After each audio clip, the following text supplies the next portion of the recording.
চাষিরা পাচ্ছে না। আমরা আজ যুব সমাজ ভবিষ্যৎ প্রজন্ম চাষের থেকে ডিটাচ হয়ে যাচ্ছি কেন? সে দিনের শেষে 700 টাকা কামায় কাকা, তার ক টাকা ইনভেস্ট আছে? 2,500 থেকে 3,000 টাকা, তার থেকে তো বেশি না। আর তার যদিও লস যায় কি হবে? আজকে বেচা কেন হলো না, আমার একদিনের রোজ কত? 300 টাকা, 300 টাকা লস। একটা চাষি যদি লস খায় কাকা, 3 মাসের টাকা একবারে চলে যাবে।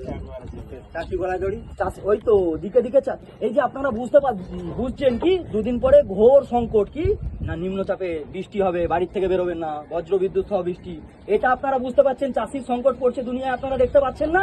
চাষির সংকট পড়ছে, আপনারা বুঝতে পারছেন না? আমরা নতুন সমাজ কেন চাষের প্রতি ইন্টারেস্টেড না?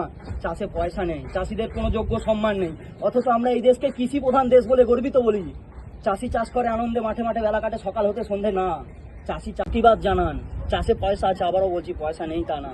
পয়সা পাচ্ছে একটা নির্দিষ্ট শ্রেণী, চাষি পাচ্ছে না, সামান্যটুকু ন্যূনতম মূল্যটাও পাচ্ছে না। আজ আমার একটা চাষির সাথে আলোচনা করবেন, দেখবেন বাবা ঠিক আছে পড়াশোনা পাচ্ছিস না, কোনো ব্যাপার না, যা অমুক জামাইয়ের সাথে চলে যা সোনার কাজে, দিল্লি চেন্নাই মুম্বাই গুজরাট চলে যাবি, কি না 2 বছর 3 বছর কত তুই 7,000 8,000 10,000 টাকা কাজ শিখে গেলে, তো মিস্ত্রি হয়ে গেলে তো একটা মূল্য পাবি।